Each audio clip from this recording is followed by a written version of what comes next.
ಇಲ್ಲೇ ಇರಬೇಕು. ಏನು ವರ್ಕರ್ ಆದರೆ ಎಲ್ಲ ಹೋಗ್ತಿರ್ಬೋದಾ? ಹೊರಗಡೆ ಹೋರಾಟಗಳಿಗೆಲ್ಲ ಗಮನ ಕೊಡೋಂಗಿಲ್ಲ.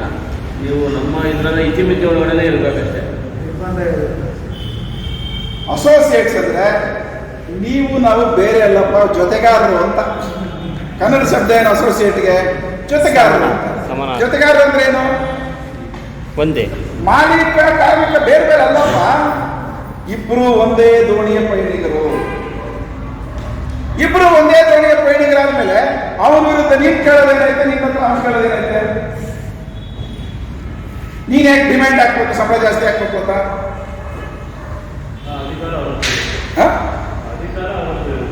ಜೊತೆಗಾರ ನೀವು, ಅದು ಅವರ ಡೆಫಿನೇಷನ್ ಅಲ್ಲಿ ನೋಡ್ರಿ. ಇನ್ನು ಬೇರೆ ಬೇರೆ ಶಬ್ದಗಳೆಲ್ಲ ಉತ್ಪತ್ತಿ ಆಗ್ತಾ ಇದೆ. ಈ ಶಬ್ದಗಳನ್ನ ಉತ್ಪತ್ತಿ ಮಾಡ್ತಿರೋರು ಯಾರು ಅಂತಂದ್ರೆ ಜಾಗತಿಕ ಹಣಕಾಸು ಬಂಡವಾಳಶಾಹಿ.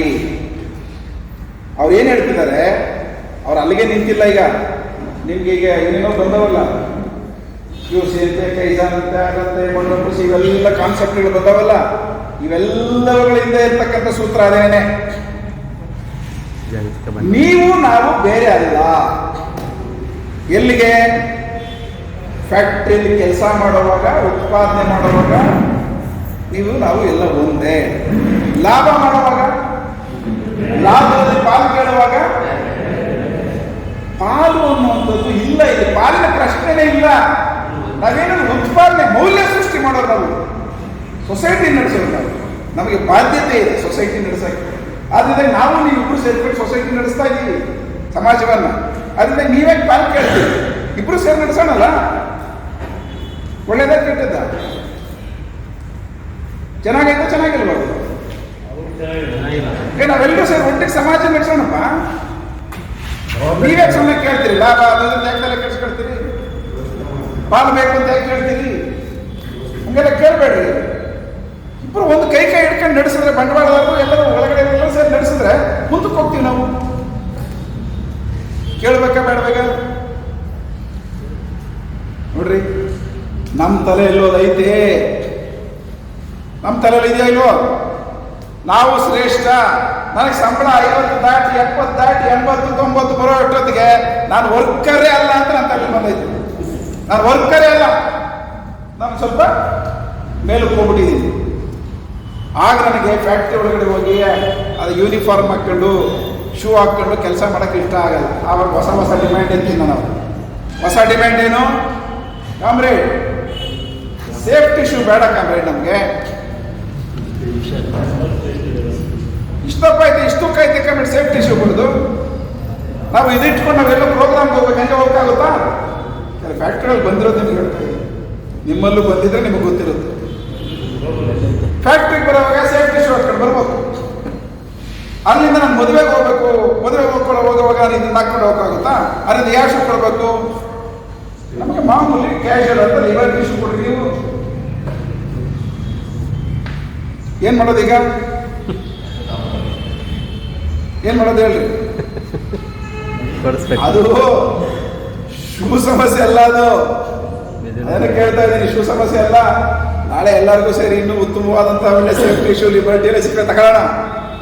ಆದ್ರೆ ಪ್ರಶ್ನೆ ಇರೋದೇನಂತಂದ್ರೆ, ನಾನು ನನ್ನ ಆದಾಯವನ್ನು ಹೆಚ್ಚು ಮಾಡ್ಕೊಳ್ತಾ ಫ್ಯಾಕ್ಟ್ರಿ ಒಳಗಡೆ ಒಂದು ಡಿಫ್ರೆಂಟ್ ವರ್ಕಿಂಗ್ ಕ್ಲಾಸ್ ನಾನು ಅನ್ನುವಂಥದ್ದು ನನ್ನ ತಲೆಯಲ್ಲಿ ಬರ್ತಾ ಹೋದಂಗೆ ನನಗೆ ಇವೆಲ್ಲ ಅಸಹ್ಯ ಆಗ್ತವೆ.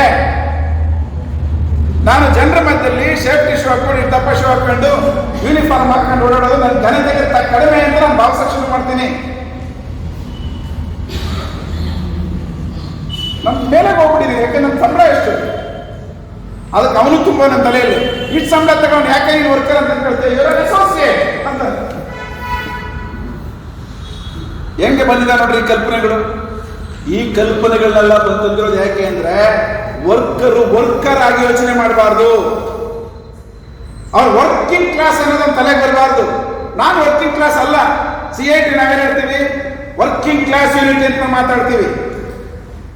ಆದ್ರೆ ಅವನು ನಾನು ವರ್ಕಿಂಗ್ ಕ್ಲಾಸ್ ಅಲ್ಲ ಅಂತ ತಲೆಯಲ್ಲಿ ಬರ್ತದೆ. ಯಾವನ ಕೆಳಗಡೆ ಮಾತ್ರ ವರ್ಕಿಂಗ್ ಕ್ಲಾಸ್ ಅಂತೇಳಿ ಅವನು ಮಾತ್ರ ವರ್ಕರ್. ಈ ಪ್ರಜ್ಞೆ ಇದೆಯಲ್ಲ, ಶ್ರಮದ ವಿರುದ್ಧ ಇರ್ತಕ್ಕಂಥ ಪ್ರಜ್ಞೆ ಇದು. ಶ್ರಮದ ಬಗ್ಗೆ ಅಸಹ್ಯ ಪಡತಕ್ಕಂಥ ಪ್ರಜ್ಞೆ ಇದು. ದುಡಿದು ಬದುಕುವಂತವರಿಗೆ ಶ್ರಮದ ಬಗ್ಗೆ ಪ್ರೀತಿ ಇರಬೇಕು, ಕೆಲಸದ ಬಗ್ಗೆ ಪ್ರೀತಿ ಇರಬೇಕು. ಆದ್ರೆ ಆ ಪ್ರೀತಿಯನ್ನು ಕಡಿಮೆ ಮಾಡ್ತಾ ಅಸಹ್ಯವನ್ನು ಹುಟ್ಟಿಸ್ತಕ್ಕಂಥ ಒಂದು ಪ್ರವೃತ್ತಿ ಈ ಬಂಡವಾಳಶಾಹಿ ವ್ಯವಸ್ಥೆ ಕಾರ್ಮಿಕ ವರ್ಗದಲ್ಲೇ ಮಾಡ್ತದೆ. ಅದು ಇವತ್ತು ನಡೀತಾ ಇದೆ. ಹಿಂಗಾಗಿ ಯೂನಿಟಿ ಬಹಳ ಕಷ್ಟ ಇವತ್ತು ವರ್ಕರ್ಸ್ ಮಧ್ಯೆ. 2 ವರ್ಷ ಡಿಫರೆನ್ಸ್ ಇರುತ್ತೆ ಸೀನಿಯರ್ ಜೂನಿಯರ್ ಅಂತಾರೆ. ಬರೀ 2 ವರ್ಷ. ಯಾವ ಸೀನಿಯರ್ ಅವನು, ಯಾವ ಜೂನಿಯರ್? ನಿಮ್ಮಲ್ಲಿ ಕಿತ್ತು ತಿನ್ನೋ ಸಮಸ್ಯೆ ಅದು. ಸೀನಿಯರ್ ಜೂನಿಯರ್ 2 ವರ್ಷ ಡಿಫರೆನ್ಸ್. ಏನ್ ಸೀನಿಯರಿಟಿ ಇದರಲ್ಲಿ? ಅವನು ಮೊದಲು ಸೇರ್ತಾನೆ, ಹಿಂದಿಗಳು ಸೇರ್ತಾರೆ. ಅದಕ್ಕೆ ನಮಗೆ ವರ್ಕರ್ ಅನ್ನೋ ಕಾನ್ಸೆಪ್ಟ್ ಇಲ್ಲ. ಈ ವಿಭಜನೆಯ ಪ್ರಶ್ನೆಗಳು, ಈ ವಿಭಜನೆ ಪ್ರಶ್ನೆ ಸೃಷ್ಟಿ ಮಾಡಿದ್ದಾರು ಬಂಡವಾಳಶಾಹಿ ವರ್ಗ. ಇಂಥ ಎಲ್ಲ ಭಾಗ ಆಗ್ಲಿಕ್ಕೆ ಏನೇನೆಲ್ಲ ಬೇಕು ತತ್ವಗಳು, ಆ ಎಲ್ಲ ತತ್ವಗಳನ್ನ ಬಂಡವಾಳಶಾಹಿ ವ್ಯವಸ್ಥೆ ನನ್ನ ತಲೆಯಲ್ಲಿ ಇಟ್ಬಿಟ್ಟೈತೆ. ಇದನ್ನು ಎದುರಿಸ್ಬೇಕು. ಇವೆಲ್ಲವೂ ಇಷ್ಟಿದ್ದಾಗ ಕಾರ್ಮಿಕ ಕಾನೂನುಗಳು ಚೇಂಜ್ ಆಗ್ತವೆ, ಬಂಡವಾಳಶಾಹಿ ವ್ಯವಸ್ಥೆಗೆ ಎಲ್ಲ ಹಕ್ಕುಗಳು ಕಿತ್ತಾಗ್ತವ್ರೆ. ಅವೆಲ್ಲ ತಲೆಗೆ ಹೋಗಲ್ಲ ವರ್ಕರ್ಗೆ. ಕಾಮ್ರೇಡ್ ಅವೆಲ್ಲ ಕತೆ ಹೇಳ್ಬೇಡ್ರಿ, ನನ್ನಿಂದ 5 ವರ್ಷ ಬಾಕಿ ಐತೆ, 5 ವರ್ಷಕ್ಕೆ ಹೋಗೋಷ್ಟರಲ್ಲಿ ನಂದು 1 ಲಕ್ಷ ದಾಟ್ಬಿಡ್ಬೇಕು ಕಾಮ್ರೇಡ್. ಅವನ ತಲೆಗೆ ಅಷ್ಟು ಮಾತ್ರ ಇರ್ತದೆ. ಅಂತ ವರ್ಕರು ಅವನಿಗೂ ನ್ಯಾಯ ಸಲ್ಲಿಸ್ಕೊಳಕ್ಕಾಗಲ್ಲ, ಮತ್ತು ಉಳಿದ ವರ್ಕರ್ಗೂ ಕೂಡ ಅವನು ವೇಸ್ಟ್ ಮಾಡಿ ಆ ಮನೋಭಾವ ಇರುವಂತ. ಅವ್ರ ವರ್ಕರ್ ಮನೋಭಾವನೇ ಇಲ್ಲ ಅವನಿಗೆ ಅಂತ ಅದರ ಅರ್ಥ. ಈ ಪ್ರಶ್ನೆ ಬಹಳ ಗಂಭೀರವಾಗಿ ನಮ್ಮ ಮುಂದೆ ಇದೆ. ಇದು ಒಂದು. ಎರಡನೇದು, ನಮ್ಮಲ್ಲಿ ಜಾತಿ, ಧರ್ಮ, ಭಾಷೆಯ ಪ್ರಶ್ನೆಗಳನ್ನಿಟ್ಟು ವಿಭಜನೆ ಮಾಡೋದು. ಸ್ವಲ್ಪ ಫ್ಯಾಕ್ಟರಿಯಲ್ಲಿ ವರ್ಕರ್ಸ್ ಸ್ವಲ್ಪ ಸಂಖ್ಯೆ ಇದೆ ಅಂತಂದ್ರೆ ಶುರು ಆಯ್ತಲ್ಲ. ಉತ್ತರ ಕರ್ನಾಟಕದ ಸಂಘ, ಲಿಂಗಾಯತರ ಸಂಘ, ವೀರಶೈವರ ಸಂಘ, ಒಕ್ಕಲಿಗರ ಸಂಘ, ದಲಿತರ ಸಂಘ ಎಲ್ಲ ಶುರು ಆಗ್ಬಿಟ್ಟು.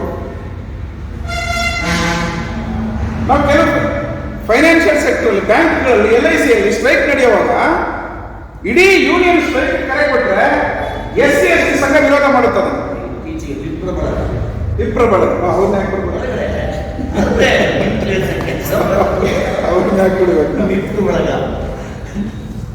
ಬ್ರಾಹ್ಮಣರ ಸಂಘ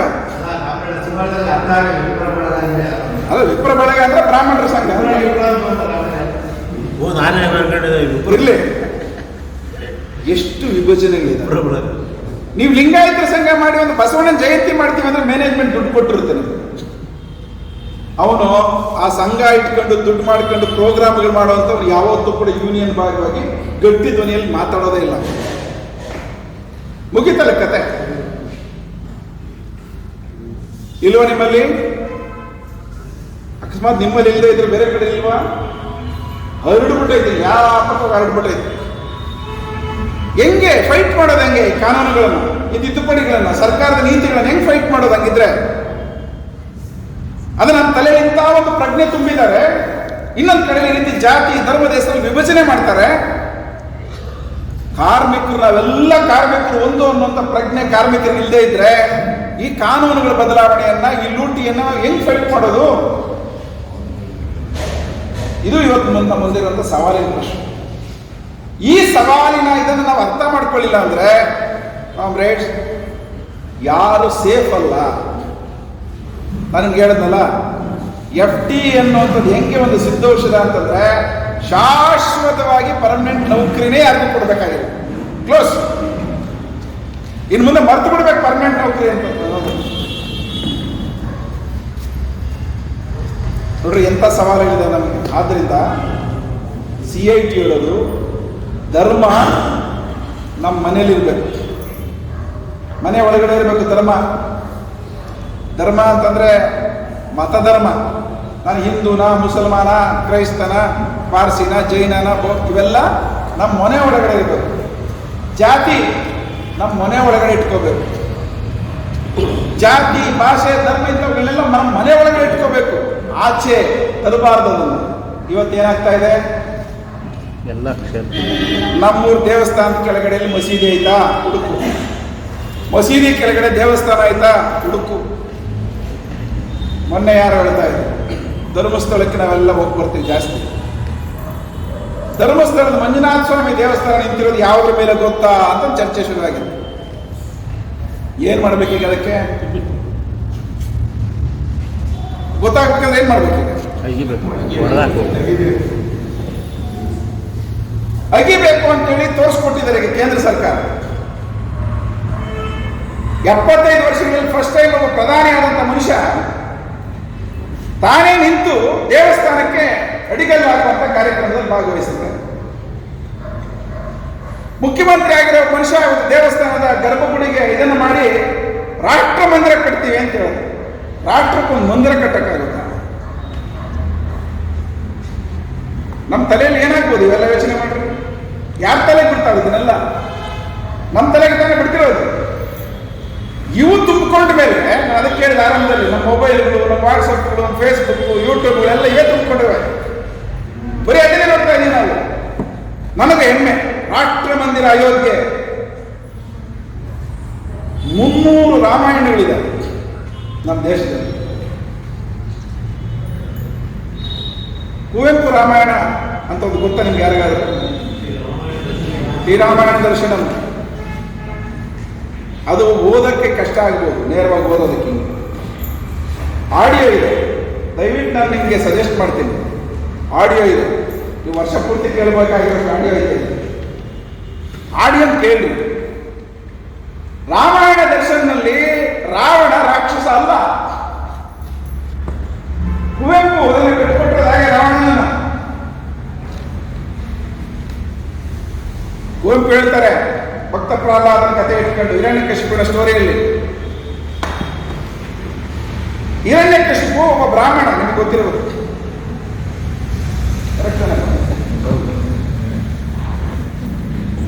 ಅವನು ಶಿವನ ಭಕ್ತ. ಅವನ ಮಗ ಭಕ್ತ ಪ್ರಹ್ಲಾದ ಯಾರ ಭಕ್ತ? ವಿಷ್ಣು. ನಾವೆಲ್ಲ ಅಂತ ಕಂಡುಬಿಟ್ಕೊಂಡು ಅದನ್ನ ಎಂಥ ಭಕ್ತಿ ಭಾವ ಪರವಶರಾಗಿ ಅದನ್ನು ನೋಡ್ತೀವಿ. ಕುವೆಂಪು ಹೇಳ್ತಾರೆ, ಇವನೆಂತ ಮಗನ ಇವನು ಅಂತ. ಅಪ್ಪ ಒಂದು ಶಿವನ ಭಕ್ತ, ಮಗ ಆದವನು ಅಪ್ಪನಿಗೆ ಶತ್ರು ತರ ನಿಂತ್ಕೊಂಡು ಹರಿಭಕ್ತ ಆಗ್ಬೋತವನೆ. ಹರಿ ಶಿವ ಇಬ್ಬರು ವೈರಿಗಳು ಅನ್ನೋ ಲೆಕ್ಕಕ್ಕೆ. ಹರಿಗೋಸ್ಕರ ಅಪ್ಪನನ್ನೇ ಸಾಯಿಸೋದಕ್ಕೂ ರೆಡಿ ಆಗುವಂತ ಮಗ ಅವನೇ ಅಂತಂದ್ರೆ, ಇವನನ್ನ ಹಾಡಿ ಹೋಗಿ ಹೆಂಗಪ್ಪ ಇದು ಮಾಡೋದು? ಆದ್ರೆ ನಾವು ಯೋಚನೆ ಮಾಡಲಾರ್ದಷ್ಟು ಅವಿವೇಕಿಗಳಾಗಿದ್ದೀವಲ್ಲ ಅಂತ ಹೇಳಿ ಕುವೆಂಪು ಹೇಳ್ತಾರೆ. ಇದು ಒಂದು ಕತೆ ಇಲ್ಲ ಕಾಮ್ರೇಡ್ ನಮ್ಗೆ. ಅದು ಹೇಳೋದಲ್ಲ, 300 ರಾಮಾಯಣಗಳಿದಾವೆ ನಮ್ಮ ದೇಶದಲ್ಲಿ. ಒಂದೊಂದು ರಾಮಾಯಣ ಅನ್ನೋದು ಹೇಳುತ್ತೆ. ಒಂದು ರಾಮಾಯಣದಲ್ಲಿ ಸೀತೆ ರಾಮನ ತಂಗಿ ಅಂತ ಹೇಳುವಂತ ಒಂದು ರಾಮಾಯಣ ಐತೆ ನಮ್ಮ ದೇಶದಲ್ಲಿ.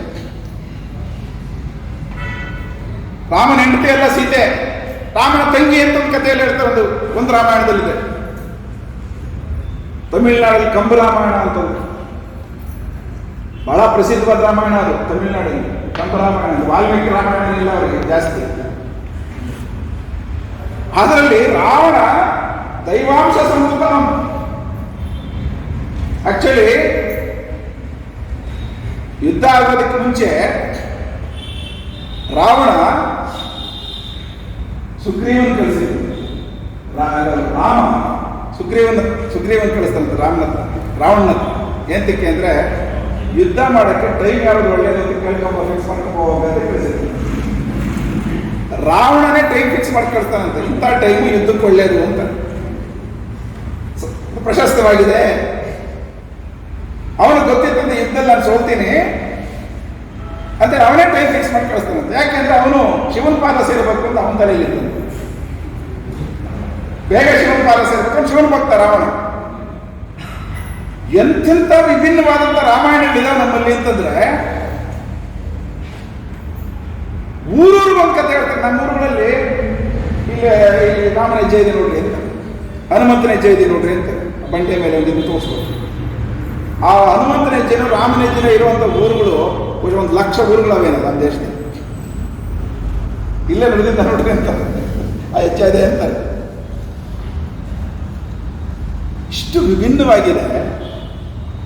ಊರೂರಿಗೊಂದು ದೇವರುಗಳಿದ್ದಾರೆ. ಒಂದೇ ಥರ ರಾಮ ಇಲ್ಲ, ಒಂದೇ ಥರ ರಾವಣನೂ ಇಲ್ಲ. ಆದರೆ ಇವರು ಇಡೀ ದೇಶಕ್ಕೆಲ್ಲ ಒಂದು ಸಿಂಗಲ್ ರಾಮನ್ ಮಾಡಕ್ಕೆ ಹೊರಟಿದ್ದಾರೆ. ಅದನ್ನು ರಾಷ್ಟ್ರ ಮಂದಿರ ಅಂತ ಕರೆ ಕೊಟ್ಟರು. ಈಗ ನೀವು ರಾಷ್ಟ್ರ ಪಕ್ಷಿ ಇದ್ದಂಗೆ, ರಾಷ್ಟ್ರ ಧ್ವಜ ಇದ್ದಂಗೆ, ರಾಷ್ಟ್ರಗೀತೆ ಇದ್ದಂಗೆ ರಾಷ್ಟ್ರ ಮಂದಿರ ಅಂತ ಹೇಳ್ತಾ ಇದ್ದಾರೆ ಅವರು. ನಮಗೂ ಒಂಥರ ಗ್ಯಾಸ್ ಸೋಡಾ ಹೊಡೆದಂಗೆ ಅನಿಸ್ತದೆ. ಸಾಕಲ್ಲ ಅಷ್ಟಕ್ಕೆ ನಮಗೆ. ಎಲ್ಲರೂ ಇನ್ನು ಮೇಲೆ ತೀರ್ಥಯಾತ್ರೆ ಮಾಡೋಗಿದ್ರೆ ನೀವು ಹಿಂದೂ ಆಗಿದ್ರೆ ಅಯೋಧ್ಯೆ ದರ್ಶನ ಮಾಡಿದ್ರೆ ಮಾತ್ರ ಮುಕ್ತಿ ನಿಮಗೆ. ನಾವೆಲ್ಲ ಅನ್ಕೊಂಡ್ವಿ ತಿರುಪತಿ ತಿಮ್ಮಪ್ಪನ ಹತ್ರ ಹೋಗಿ ತಲೆ ಬೋಡಿಸ್ಕೊಂಡ್ ಬಂದ್ರೆ ಮುಕ್ತಿ ಅಂತ ಅನ್ಕೊಂಡ್ವಿ ಇಷ್ಟು ದಿವಸ. ಈಗ ಇವ್ರು ಹೇಳ್ತಾವ್ರೆ ಇಲ್ಲ ಇಲ್ಲ ಮುಕ್ತಿ ಹೆಂಗ್ ಸಿಕ್ಕಲ್ಲ, ಅಯೋಧ್ಯೆಗೆ ಬಂದು ರಾಮನ ದರ್ಶನ ಮಾಡಿದ್ರೆ ಮಾತ್ರ ಮುಕ್ತಿ. ನಮ್ಮ ಊರಬ್ಬಗಳು ನಡೀತಾರೆ. ಎಲ್ಲಾ ಊರಬ್ಬಗಳಲ್ಲೂ ಕುರಿ ಕಡಿಯೋದು, ದನ ಕಡಿಯೋದು. ಈ ದನ ಕಡಿಯೋದು ನಿಂತೈತೆ, ಅದೇ ದನ ತಿಂತೀವಿ, ಕುರಿ ಕಡಿತೀವಿ. ಎಲ್ಲ ಮಾಂಸಾಹಾರಿ ದೇವರುಗಳೇ ನಮಗಿರೋದು. ನಮ್ಮ ಊರಬ್ಬಗಳಲ್ಲಿ ಏನು ನಡೆಯುತ್ತಪ್ಪ? ಊರಬ್ಬಗಳಲ್ಲಿ ಊರ ದೇವರುಗಳು ಇರ್ತಾನೆ. ಎಲ್ಲ ಒಂದೊಂದು ಊರಬ್ಬ ಆದ್ರೆ ನೀವೆಲ್ಲ ಯೂನಿಯನ್ ಮೀಟಿಂಗ್ ಬರ್ತಿರೋ ಬರಲ್ವೋ, ಹೋರಾಟಕ್ಕೆ ಬರ್ತಿರೋ ಬರಲ್ವೋ. ಊರಬ್ಬ ಅಂದ್ರೆ 500 ಕಿಲೋಮೀಟರ್ ಕಾರ್ ಮಾಡ್ಕೊಂಡು ಹೋಗಲ್ವಾ ಬಾಡೂಟ ತಿನ್ನಕ್ಕೆ? ಇಷ್ಟು ಭಕ್ತಿ ಇದೆ ನಮ್ಮ ಊರಬ್ಬಗಳಲ್ಲಿ. ಅಂಥವನ್ನೆಲ್ಲ ಕಳ್ಚಾಕ್ಬೇಕು ಅಂತಿದ್ದಾರೆ. ಇಷ್ಟು ವಿಭಿನ್ನವಾದ ಸಂಸ್ಕೃತಿ ನಮಗೆ. ಅದೆಲ್ಲ ಕಳಿಸ್ಬಿಟ್ಟು ನಾವೆಲ್ಲ ಒಂದು ರಾಷ್ಟ್ರ, ಒಂದು ಯಾವ ಒಂದು ಇಡೀ ಭಾರತ ದೇಶದ ಜನರನ್ನ ಬದುಕನ್ನ ಹಿಂಗೆ ಬೀದಿಗೆ ಹರಾಜಿಗಿಟ್ಬಿಟ್ಟು ಬಂಡವಾಳದ ರೂಟಿಗೆ ಬಿಟ್ಬಿಟ್ಟು ಭಾರತ ದೇಶ ಒಂದು ಅಂತಂದ್ರೆ ಯಾವ ಭಾರತ ಬಗ್ಗೆ ಮಾತಾಡ್ತಿದ್ದಾರೆ ಜನರೆಲ್ಲ ಬಿಟ್ಟು? ಭಾರತ ಏನಿದೆ ಹಂಗಿದ್ರೆ ನೋಡ್ರಿ, ಇದು ನಮ್ಮ ತಲೆಗೆ ತುಂಬುತ್ತಾ ಇದ್ದಾರೆ. ಹಿಂದೂ ಮುಸ್ಲಿಂ ಅನ್ನೋದು ಹೆಸರಿನಲ್ಲಿ ಅದ್ಯಾವುದು ನನಗೆ ಹೆಸರೇ ಗೊತ್ತಿರಲಿಲ್ಲಪ್ಪ. ನಿನ್ಗೇನೋ ಗೊತ್ತಿತ್ತೇನೋ ಗೊತ್ತಿಲ್ಲ ನನಗೆ. ಅದು ಕಟ ಜಟ್ಕಾ ಕಟ್ ಯಾರು ಕೇಳಿದ್ರೆ ಹೆಸರು ನೀವು ಹಿಂದೆ? ಹಲಾಲ್ ಕಟ್ ಗೊತ್ತಿತ್ತು ನನಗೆ. ಜಟ್ಕಾ ಕಟ್ ನನಗೆ ಗೊತ್ತಿರಲಿಲ್ಲ.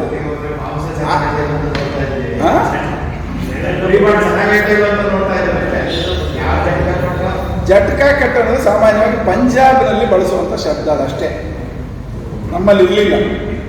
ಆದರೆ ಅವ್ರು ಏನ್ ಹೇಳ್ತಾರೆ ಬಿಜೆಪಿಯವರು, RSSನವರು, ನಮ್ಮ ದೇಶ ಹಿಂದೂಗಳದ್ದು ಜಟ್ಕಾ ಕಟ್ಟು ಪದ್ಧತಿ, ಹಲಾಲ್ ಕಟ್ ಅಲ್ಲ. ಜಟ್ಕಾ ಕಟ್ ಅಂದ್ರೆ ಏನು? ನಿಧಾನ ಕೊಯ್ಯೋದಂತೆ ಪತ್ತು. ಹಲಾಲ್ ಕಟ್ ಅಂದ್ರೆ ಏನು? ಅಲ್ಲ, ಜಟ್ಕಾ ಕಟ್ ಅಂದ್ರೆ ದೊಡ್ಡ ಏಟು ಕೊಡಿಯೋದು. ಹಲಾಲ್ ಕಟ್ ಅಂದ್ರೆ ನಿಧಾನಕ್ಕೆ ಕತ್ತು ಕೊಯ್ದು ರಕ್ತ ಇದೆ. ನಾನು ಇಲ್ಲಿ ಕೂತಿರೋರಿಗೆ ಕೇಳ್ತೀನಿ, ನಮ್ಮ ಊರ ಹಬ್ಬಗಳಲ್ಲಿ ಮನೆಗಳಲ್ಲಿ ನಾವು ಹಬ್ಬಗಳು ಮಾಡುವಾಗ ಕುರಿ ಕೊಯ್ತೀವಲ್ಲ, ಒಂದೇ ಏಟು ಕೊಡಿತೀವ, ರಕ್ತ ಹಿಡಿತೀವ. ಒಂದೇ ಏಟು ಕೊಡಿದ್ರೆ ರಕ್ತ ಸಿಕ್ಕಲ್ಲ. ನಾವು ನಿಧಾನಕ್ಕೆ ಕೊಯ್ದುಬಿಟ್ಟು ರಕ್ತ ಹಿಡ್ಕೊಂಡು ರಕ್ತನ ಮೇಂಟೈನ್ ಮಾಡ್ತೀವಿ. ನಾವು ಮಾಡ್ತೀವಿ ಇಲ್ವ ಕುರಿ ರಕ್ತದಲ್ಲಿ? ಅಂದ್ರೆ ಅರ್ಥ ಏನು? ನಾವೆಲ್ಲರೂ ಗೊತ್ತಿಲ್ದೇನೆ ಹಲಾಲ್ ಕಟ್ ಮಾಡೋರೆ. ನಾವೆಲ್ಲಕ್ಕೆ ಹೆಸರೇನು ಕೊಟ್ಟಿಲ್ಲ ಹಲಾಲ್ ಕಟ್ ಅಂತೇಳಿ. ಅದು ಸರಿಯಾದ ವಿಧಾನ, ಯಾಕಂದ್ರೆ ರಕ್ತ ಸಿಕ್ಕುತ್ತೆ ನಿಮಗೆ ಎಂತ ಮಾಡೋದು ಅಷ್ಟೇ. ಜಟ್ಕಾಗಿ ಒಂದೇ ರೇಟ್ ಕೊಡಿದ್ರೆ ಬಲಿ ಕೊಟ್ಟಂಗೆ ಕೊಟ್ಟರೆ ರಕ್ತ ಹಿಡ್ಕೊಳಕ್ಕಾಗಲ್ಲ, ನೀವು ಅದೆಲ್ಲ ಐಟೆ ಮಾಡೋಕ್ಕಾಗಲ್ಲ. ಹೌದಲ್ವಾ? ನಮ್ಮ ಪದ್ಧತಿಗಳಲ್ಲೇ ಹಲಾಲ್ ಕಟ್ ಇದೆಯಪ್ಪ. ಇವರು ಅದನ್ನು ಮುಸಲ್ಮಾನರು ಅಂತ ಯಾಕೆ ಹೇಳ್ತಾರೆ? ಹಿಂದೂಗಳೆಲ್ಲ ಹಿಂಗೆ ಹೊಡೆದ್ಬಿಟ್ಟೆ ಕಟ್ಕೊಬಿಟ್ಟೆ ಮಾಡ್ತಾರೆ ಅಂತ ಯಾಕೆ ಸುಳ್ಳು ಹೇಳ್ತಾರೆ? ಯಾಕೆ ಹೇಳ್ತಾರೆ ಅಂದ್ರೆ, ಮುಸಲ್ಮಾನರು ಮಾಡ್ತಕ್ಕಂಥ ಪ್ರತಿಯೊಂದನ್ನು ವಿರೋಧ ಮಾಡಬೇಕು, ದ್ವೇಷ ಹುಟ್ಟಿಸ್ಬೇಕು. ಹಿಂದೂಗಳಿಗೇನೋ ಬೇರೆ ಐತೆ ಅಂತ ಹೇಳ್ಬೇಕು. ನಮ್ಮ ದೇಶ ಹಿಂಗಿಲ್ಲ. ಇಡೀ ಹಿಂದೂಗಳಿಗೆಲ್ಲ ಸೇರಿಸಿ ಒಂದೇ ಪದ್ಧತಿ ಅಂತ ಎಲ್ಲರೂ ಇದೆಯಾ? ಸಮಯ ಆಯ್ತು, ಒಂದೇ ಒಂದು ತರಗತಿ ನಿಲ್ಲಿಸ್ಬಿಡ್ತೀನಿ.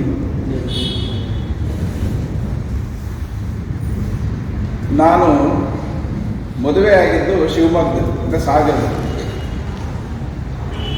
ಮದುವೆ ಆದ ಸಾಗರ ನೋಡಿರ್ಲಿಲ್ಲ. ಮದುವೆ ಆದ ಕಾರಣಕ್ಕಾಗಿ ಸಾಗರ ಹೋದಾಗ ತೀರ್ಥಹಳ್ಳಿ ಹತ್ರ ಪಕ್ಕ ಮಲೆನಾಡಿನ ಒಂದು ಊರಲ್ಲಿ ಕರ್ಕೊಂಡು ಹೋದ್ರಲ್ವ, ಯಾರೋ ಸಂಬಂಧಿಕರ ಮನೆಗೆ ಊಟಕ್ಕೆ ಅಂತ ಕರ್ಕೊಂಡು. ಒಳ್ಳೆ ಮಳೆಗಾಲ, ಮಲೆನಾಡಲ್ಲಿ ಮಳೆಗಾಲದಲ್ಲಿ ಹೆಂಗಿರುತ್ತೆ ಅಂತ ನಿಮ್ಗೆ ಹೇಳ್ಬೇಕಾಗಿಲ್ಲ, ನೀವು ಅದನ್ನು ಅನುಭವಿಸ್ಬೇಕು. ಒಳ್ಳೆ ಚರಿ ಮಳೆ, ಅಲ್ಲಿ ಅಕ್ಕಿ ರೊಟ್ಟಿ ಮಾಡ್ಕೊಡ್ತಾರೆ. ಅಕ್ಕಿ ರೊಟ್ಟಿಗೆ ಒಂದು ಅದ್ಭುತವಾದಂಥ ಚಟ್ನಿ ಮಾಡ್ಕೊಡ್ತಾರೆ. ನಾನು ಒಂದು ರೊಟ್ಟಿ ತಿನ್ನೋನು, 2 ರೊಟ್ಟಿ ತಿನ್ನೋನು, ಸ್ವಲ್ಪ ರೊಟ್ಟಿನೂ ಜಾಸ್ತಿನೂ ತಿಂದೆ. ಚಟ್ನಿ ಚೆನ್ನಾಗಿತ್ತು, ಖಾರ ಒಳ್ಳೆ ಮಳೆಗೆ. ಏನಿದೆ ಚಟ್ನಿ ಚೆನ್ನಾಗೈತಲ್ಲ ಅಂತ ಅವ್ರು ಹೇಳಿದ್ರು ಇರುವೆ ಚಟ್ನಿ ಅಂತ. ನಾನು ತಿಂದಿದ್ದೆಲ್ಲ ಏನಾಗಬೇಕು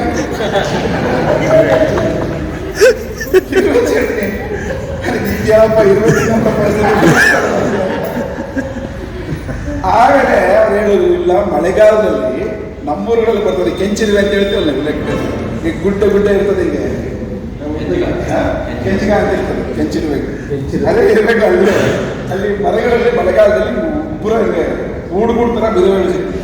ಅದನ್ನು ಉದುರಿಸ್ಕೊಂಡ್ಬಂದು ಬಾಂಡ್ಲಿಯಲ್ಲಿ ಫ್ರೈ ಮಾಡಿಬಿಟ್ಟು ಹುರಿದು ಒಳ್ಳೆ ಚಟ್ನಿ ಮಾಡಿ ಕೊಡ್ತಾರೆ.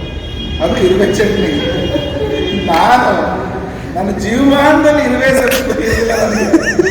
ಈಗ ಅದೆಲ್ಲ ಹೋಗಿ ಇರುವೆ ಚಟ್ನಿ ತಿಂದು ಇರುವೆ ಸಂಸ್ಕೃತಿ ಒಳಗಾದಲ್ಲ ಅಂತ ಅನಿಸ್ತದೆ.